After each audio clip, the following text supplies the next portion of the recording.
TVH Land. Cette année, nous ouvrons le bal avec des t-shirts Blackjack et Unico en collaboration avec Tezuka Productions, ce qui est une parfaite transition pour passer la parole à monsieur Guillaume Sanson, représentant de Tezuka Productions.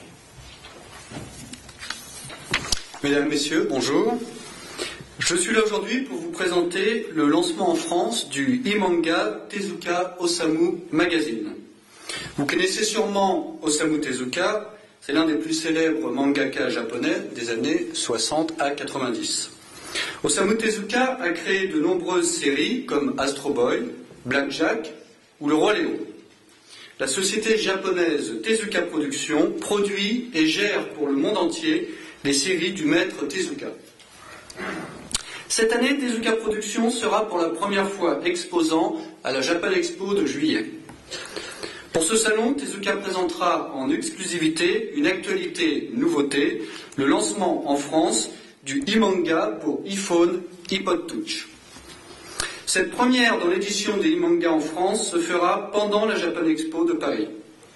À cette occasion, Tezuka Productions lancera un numéro 0, spécial et en exclusivité, avec les aventures des personnages Astro Boy et Blackjack. Pendant les 4 jours du salon, Tezuka offrira gratuitement le e-manga Tezuka Osamu Magazine aux utilisateurs de iPhone et iPod Touch. Comme vous pouvez le voir sur cette démonstration, la navigation lecture se fait par un nouveau système appelé Koma Animation Viewer. C'est une nouvelle technologie développée pour écran tactile qui respecte l'ancien style de mise en page des mangas. Est-ce qu'il y a une news qui t'a marqué? Le lancement du e-manga Tezuka Magazine, pour nous, je trouve que c'est une très très belle chose que cette version-là arrive en version française. Donc pour moi, ça c'est très bien de faire découvrir alors, le côté en même temps nouvelle technologie et puis le contraste avec une DVD qui est la plus ancienne puisque c'est celle d'Osamu Tezuka. Donc ça pour moi c'était le truc qui m'a le plus charmé dans ces nouvelles annonces. En 2009, nous inaugurions un espace dédié au sport national japonais, le baseball. Le Batting Center sera de retour cette année et verra un petit nouveau se joindre à lui, un espace dédié au kyudo, le tir à l'arc japonais. Et puisque nous parlons de sport, au Japon il existe une grande tradition, celui des supporters. Tout de noir vêtus, les membres du Gamushara Oendan mettent toute leur énergie pour apporter de la bonne humeur à tous. Ils se produisent lors de festivals de musique ou d'événements sportifs, ou même dans la rue où les passants s'arrêtent pour la regarder. Cette troupe pour le moins inhabituelle ne manquera pas de mettre une ambiance de folie à travers le festival.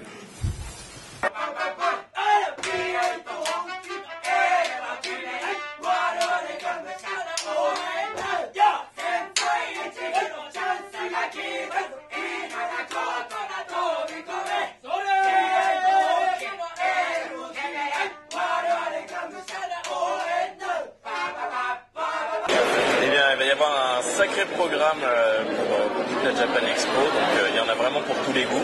La France et le Japon, comme vous le savez, sont depuis de longues années étroitement liés dans leurs échanges, et ceci dans de nombreux domaines. Je dirais que les échanges culturels en particulier sont d'autant plus abondants aujourd'hui que les cultures de nos deux pays font maintenant partie de notre vie quotidienne, que ce soit en France ou au Japon. Il est extraordinaire qu'autant de jeunes s'intéressent à la culture japonaise.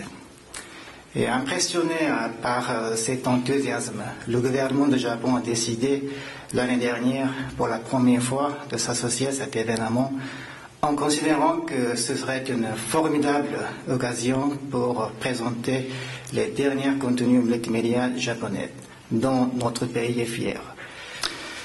Pour atteindre ces objectifs, un stand Cofesta joue un rôle pivot. Cofesta est un festival se tenant au Japon dédié à tous les contenus multimédia, allant de jeux vidéo au manga, aux animés, à la musique, aux films, en passant par la mode et le design.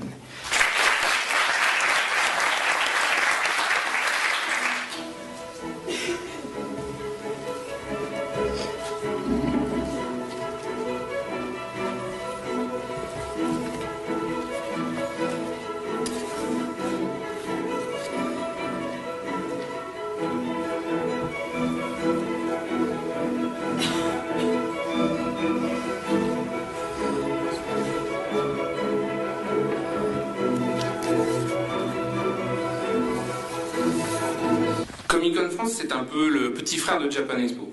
Né l'an passé, il répond à notre volonté de traiter de la pop culture de manière globale, qu'elle soit occidentale ou orientale. Jeff Lubb nous fait le plaisir d'être notre invité d'honneur comics. Il est scénariste de bande dessinée, de films et de séries télévisées. Il a notamment écrit parmi les plus belles aventures de Batman, Hulk ou Superman, pour ne citer quelques-uns. Jean-Claude Mézières est notre invité d'honneur, dessinateur BD. Et son compère, Pierre Christin, notre invité d'honneur, scénariste BD. Leur série Valérian est à la fois un classique de la bande dessinée, mais aussi un chef-d'œuvre de science-fiction.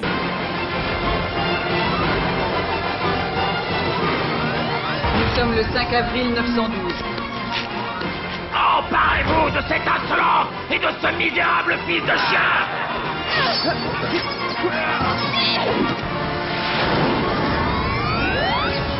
Vous venez du futur? Voici la carte du système solaire. Toutes les planètes sont là, sauf la Terre. Ce qui signifie que nous sommes probablement les 2 uniques terriens de la galaxie. Cette année, nous avons choisi de faire appel au jeune et talentueux Mark Brooks pour réaliser l'affiche du festival. Et pour montrer la richesse et la diversité du comics, c'est un véritable casting international de dessinateurs que nous recevons en collaboration avec Underground. Frank Quitely, illustrateur écossais qui a travaillé sur X-Men, Batman ou Daredevil. Lénine Francis Yu, un artiste philippin qu'on retrouve sur Secret Invasion, X-Men ou Ultimate Wolverine vs Hulk. David Lloyd, le dessinateur britannique de V for Vendetta. Pasquale Ferry, un dessinateur espagnol qui travaille actuellement sur Thor. Mike Huddleston, dessinateur américain de Gen 13, Homeland Directive ou The Coffin. Gabriele Dell'Otto, un dessinateur italien qui a œuvré sur Annihilation ou Secret War. Et pour finir cette liste de dessinateurs, un Français, Philippe Brionnes, qui a travaillé pour les studios Walt Disney, mais aussi chez Marvel sur X-Men, Iron Man ou Spider-Man. Japan Expo continue de grandir. Japan Expo